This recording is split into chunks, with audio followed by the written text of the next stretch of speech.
Good morning and welcome to our service of the Unitarian Universalist Congregation of Mendon and Uxbridge today. We are gathered, as we usually do at this time of year or at this season with the restrictions, a virtual service. We invite those of you who are viewing to send comments, suggestions, and we hope within the next week or so to move to the sanctuary, which will be a somewhat different view.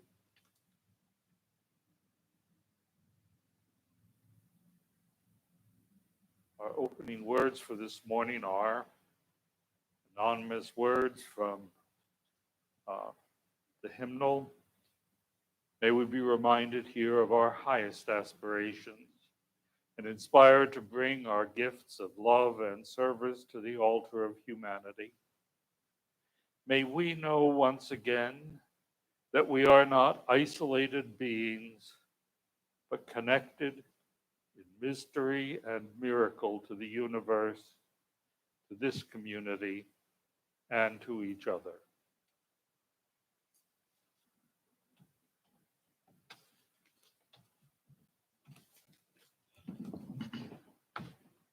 This will be Chega de Saudade.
It is our custom as we gather to kindle a flame in our midst, a flame long the symbol of the presence of the holy, a flame the symbol of wisdom and of knowledge. We kindle this flame in a chalice, a shared cup, where we come together each week seeking truth, seeking wisdom, seeking to be in community with each other. So we kindle this flame of sharing and being together. I invite those of you who know the words of our affirmation to join in those words. Love is the spirit of this church and service its law. This is our great covenant, to dwell together in peace, to seek the truth in love, and to help one another. We also usually begin our time together with the sharing of joys, of sorrows, and of milestones. We invite those of you who are in the chat to please send candles of joy and concern, and others to send emails we will read those towards the end of the service.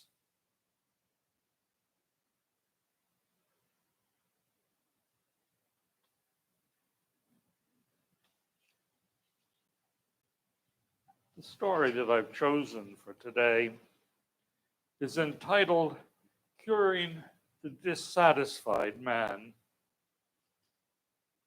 Once upon a time, there was a man who was dissatisfied with his life.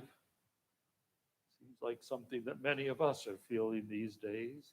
He complained that his life was dull and boring, and that he was missing out on all the good things. He became so fed up that he went to see a rabbi to inquire if he could make his life better. The rabbi agreed to help. He told the man to buy a sheep and take it to his home and to live with him as a member of his family. He was then to come back in a week's time. The man duly returned a week later, complaining that his life was no better and having the sheep to live with him was a trouble. The rabbi assured him that things were fine and would become better, but that he must now go out and buy a goat and take that home to live with him. He was again to return the following week. The man did as the rabbi had told him. And when he returned the next week, he was complaining even more, because not only were the sheep and the goat a great trouble, but the house was beginning to smell. The rabbi calmed him down and told him to return the next week. But before he did that, he was to buy a donkey. He did so, and by the time he got back the following week, he was really upset. Not only was the house stinking more than ever with the sheep, the goat, and the donkey, but also it was overcrowded and chaotic. The rabbi assured him that all was well and told him now to buy a camel and take that home to live with him. A week later, the man returned, greatly distressed, worn out, and in tears, to tell of his house being dirty, overcrowded, smelling, the furniture being trampled on and broken, the animals totally out of his control. He pleaded with the rabbi to help him. The rabbi now told him to sell the goat, the donkey, and the camel, and to give the sheep to a needy neighbor, and come back again in a week's time. A week later, the man returned all smiles. He brightly told the rabbi that he had done as he had been advised, and that the furniture in his house was no longer being broken. The house was no longer smelling and overcrowded, and everything was now much better. He warmly thanked the rabbi for his help. The rabbi smiled and said, "That's good. Let me know if ever I can be of further help to you in improving the quality of your life."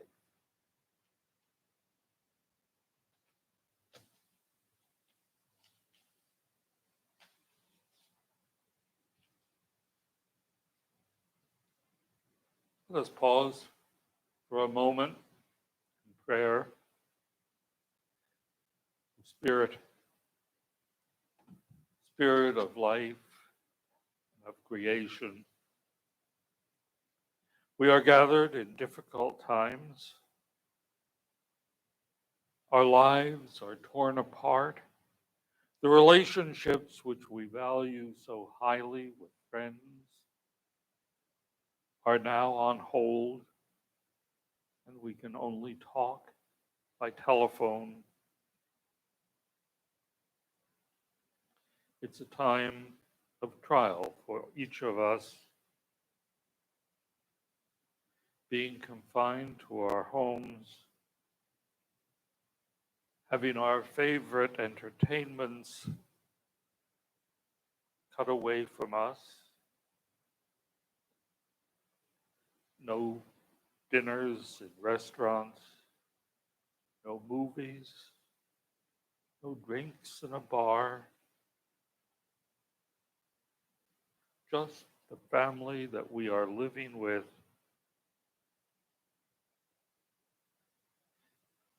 We realize, though, that even confined as we are, that there are people who are working in the community, that are working at danger to themselves, to provide healing for those who are ill, to provide fire protection, police protection. We give thanks for those who so generously risk their own lives to provide safety for us. Amen.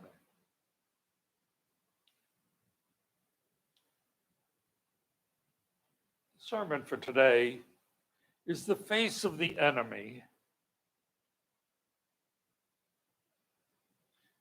I'd like to begin the service by talking about a story that you might be at some time engaged in. You're walking along the trail somewhere out in the west near Yellowstone National Park, when suddenly you see a large brown animal not too far ahead of you, a grizzly bear. I must tell you that it is your enemy.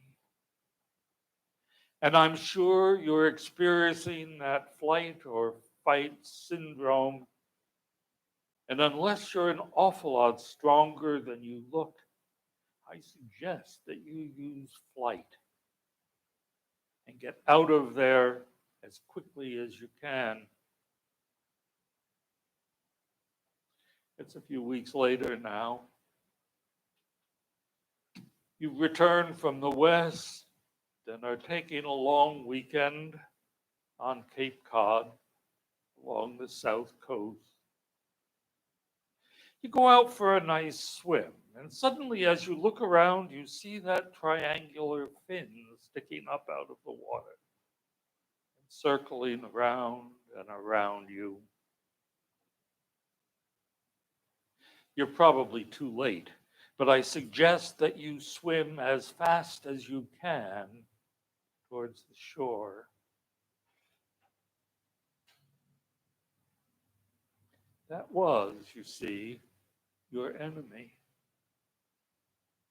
In both of those cases, you saw your enemy with your very own eyes. No need to wonder what it looked like. No need to worry about whether it really was there. You knew your enemy by sight. And even if you had never seen it before, you knew that you needed to get away from it. But there are all of those other enemies. The ones that you cannot see, but you know are there. Anytime our country is at war or threat of war, we quickly learn about that new enemy. We learn just how evil it is. We learn how dangerous it is. We learn about it, and we begin to wonder if that enemy is really a real human, needing that we give it respect and dignity. Or is it just a creature? As I was growing up, I learned about our enemy. It was the Russians. I learned that they were mostly overweight and poorly dressed, and that all of them, Each and every person hated us with a passion and sought only to destroy us. Not the leaders only, mind you, but every single Russian person. All of those commies sought to destroy us and the lives that we live. They're so different from us and so poorly dressed compared to us. I learned about the Russians in school, on the newspapers, and on television. I learned that they were our enemies, just like the Jerrys and the Gooks before them. Different people from us. Enemies. And of course, we knew that they had the atom bomb and had every intention of using it against us at the earliest opportunity. And since we were the only country which has ever used the A-bomb against someone else, we knew just how destructive it was.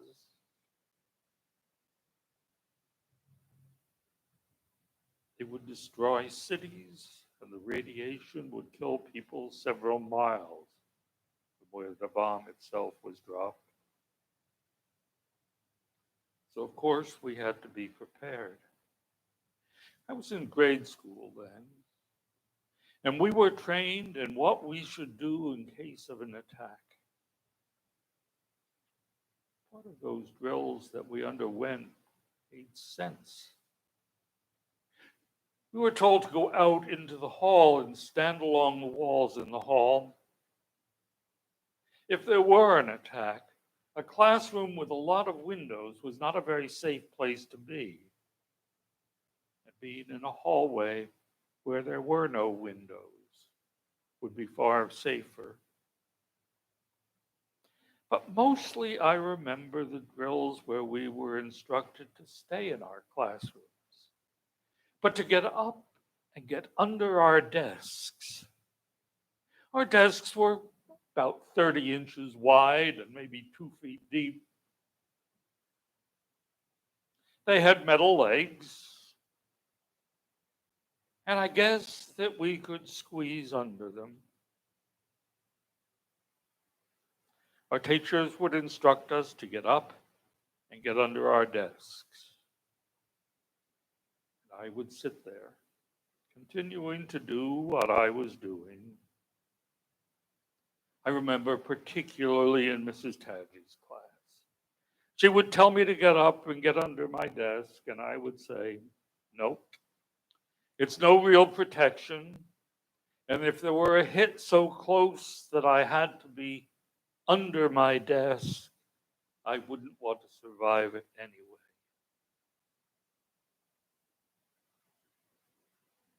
Those rules about getting under our desks were meant to scare us, to make us understand what evil persons those Russians were.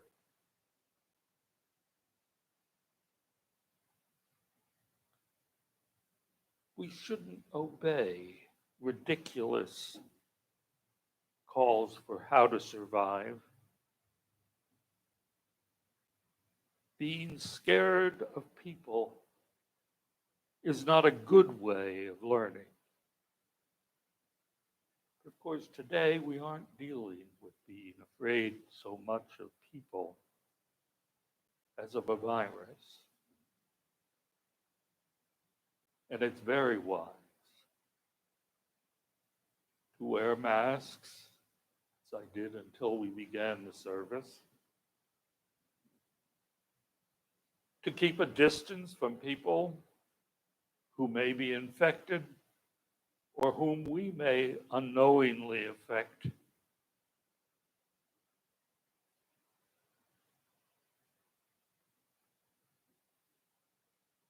We're at a difficult time.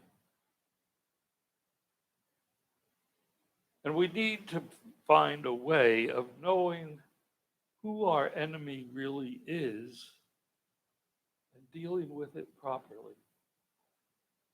One of my seminary professors wrote a book entitled Frameworks, Patterns for Living and Believing Today. Doug Walrath began his book with these words: "The world we humans see is not of our own making, although most of us seldom realize that we are constructing our own reality in it. Even many of the wisest among us assume a simple process of interaction. Through our senses, we relate to the world and experience directly what is there. Again and again, forgetting the limits of our perceiving, we look out at the world and believe that what we see is identical with what is there." I had a friend once who was a psychiatrist at Togus Veterans Hospital and a professor down here at BU. He put it in fewer words and perhaps better words when he said, we see the world not as it is, but as we are. There was one time that there was a psychological experiment conducted. A group of people were divided into two smaller groups, and one was given a picture of a young woman and the other group of an elderly woman.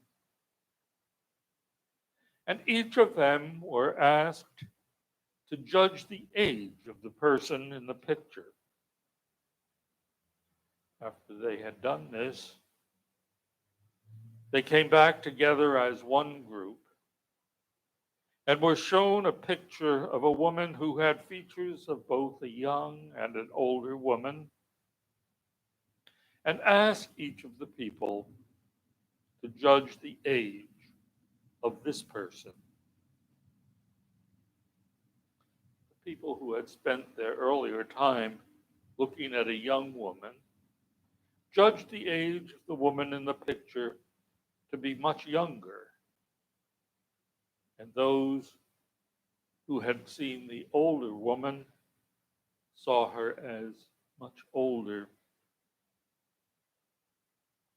We see the world not as it is, but as we are prepared to see it through our own frameworks, our own filters. We look at the world and somehow think that we are neutral and see only that which is there. We see the world not as it is, but as we are prepared to see it. And through our own frameworks, our own filters. I wish that we could see the world as we did that grizzly and that shark. I wish we saw through our own eyes and not through those filters which have been prepared for us. You see, because of our filters, we paint a clown's face on others.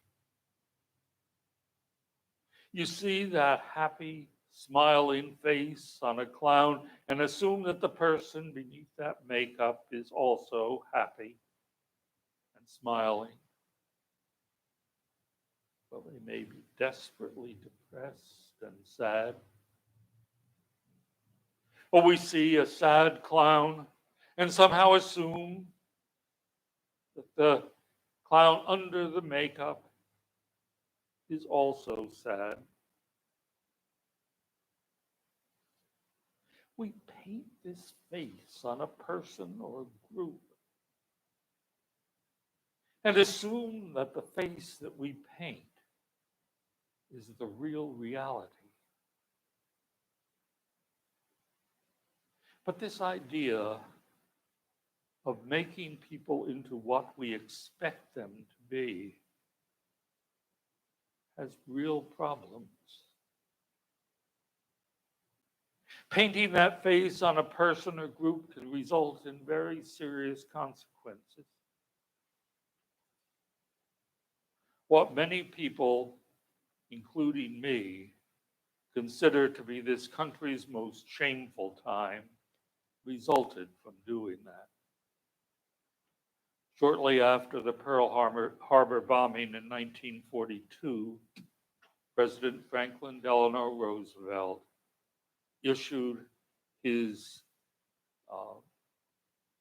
executive order number 9066 to inter people of Japanese descent. 117,000 Japanese people along the West Coast were interred. More than 2/3 of them were American cities, and many had lived in America for generations. Even some of them who had volunteered for military service were discharged and sent to internment camps. These people were rounded up with no due process. Often their property was seized, or they were forced to sell things for a fraction of what they were worth. They were told that their cars would be put into storage and returned to them at the end of the war. Many did so, but then were approached to sell their cars for a ridiculously low price.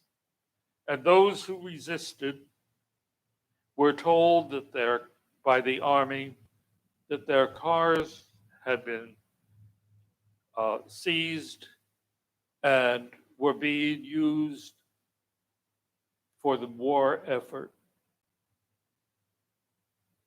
These people were moved from the coast into what can only honestly be called concentration camps. They were surrounded by barbed wire, and the guards were told to shoot any who tried to escape. There was little heat and less privacy.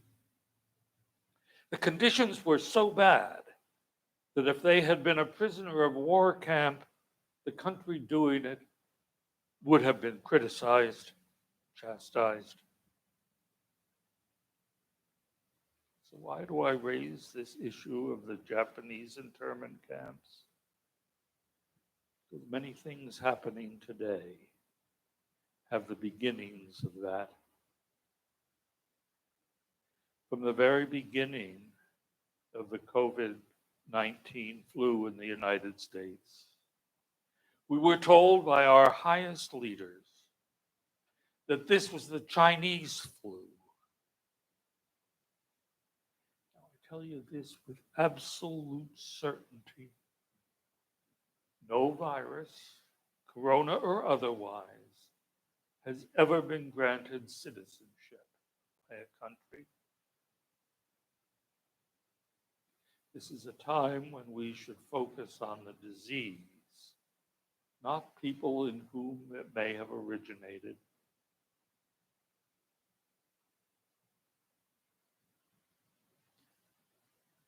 Things cleared up a little bit. The government stopped telling us it was the Chinese flu and started calling it the COVID-19 flu.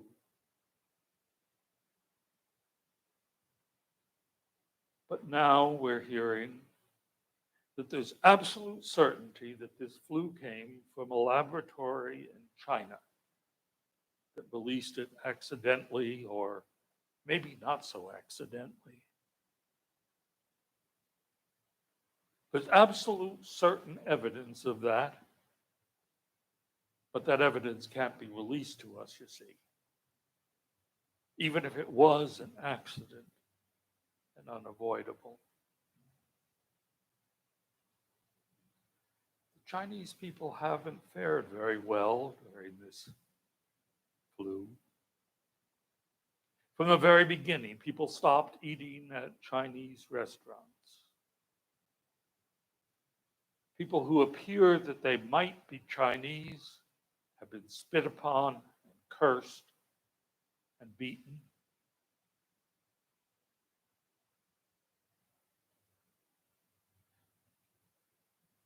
Without real evidence, it's immoral to blame anyone for releasing a plague.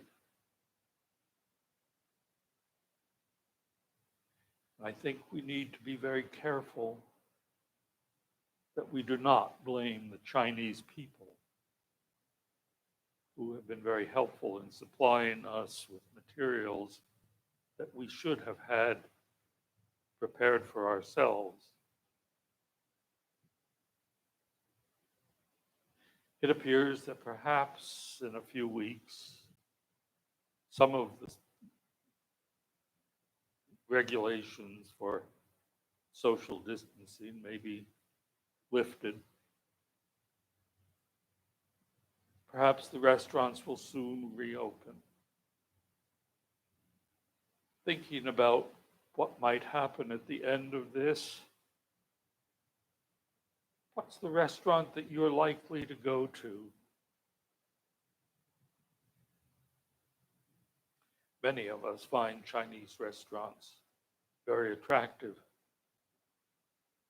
And I can tell you with absolute surety that you are no more likely to be infected by COVID-19 virus from a crab rangoon in a local Chinese restaurant than you are from a meatball in a local pizzeria. Let's be careful. Let's be very careful that we do not blame people for things for which they have no responsibility. Each and every person has the right to dignity and respect. Let's live our UU principles.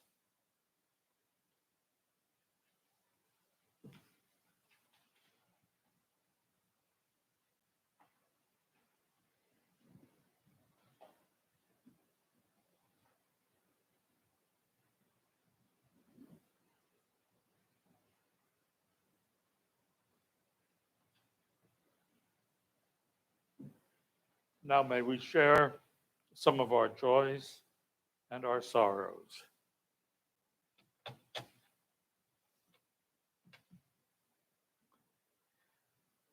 Erica would like to light a candle for her mom. It's her 65th birthday.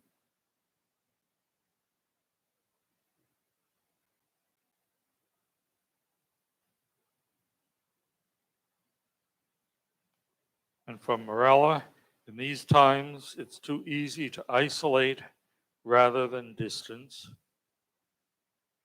It's really helpful to have you all to draw me out of my world and to be glad that I did.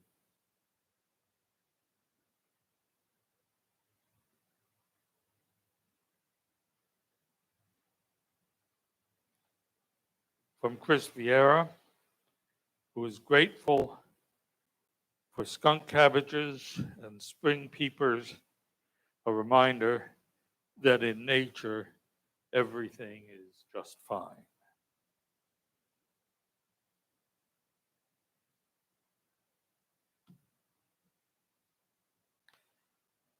And from Peter, in these times of trouble, the budding trees and beautiful flowers assure us of a new year and new beginnings. Even mowing the lawn can be joyful.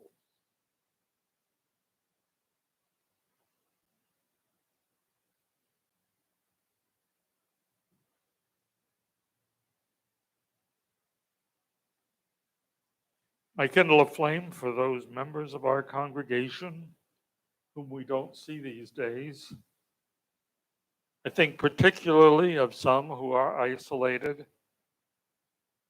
I think of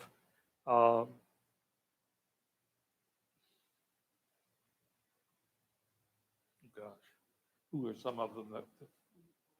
Sonia Porter, Rita Paddock, and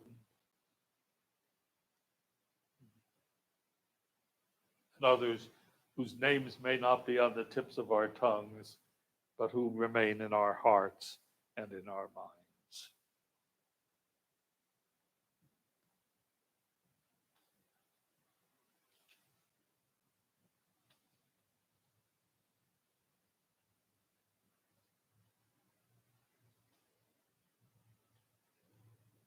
And now, as we extinguish the flame that we kindled at our gathering,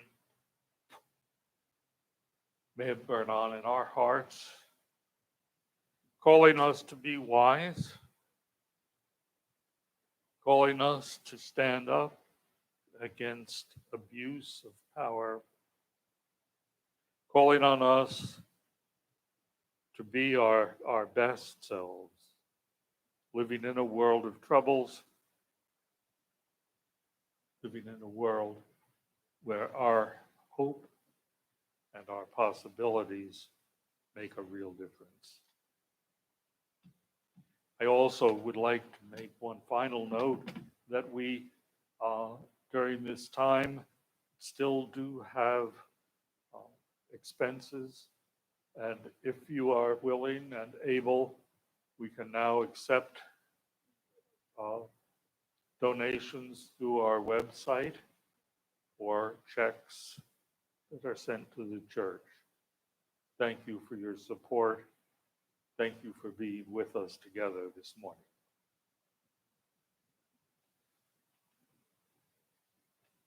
Thank you, Ralph. The last piece of the day will be When You Wish Upon a Star. Thank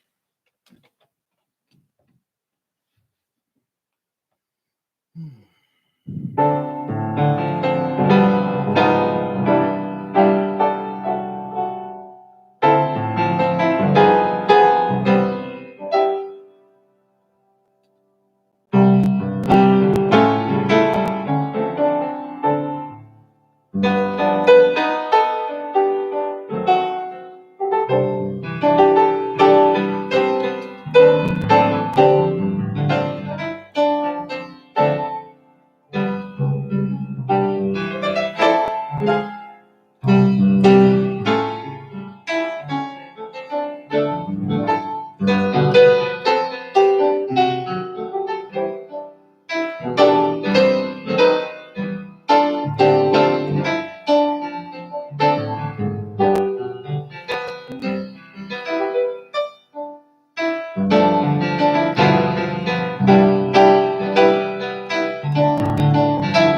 Thank you so much. See you next week.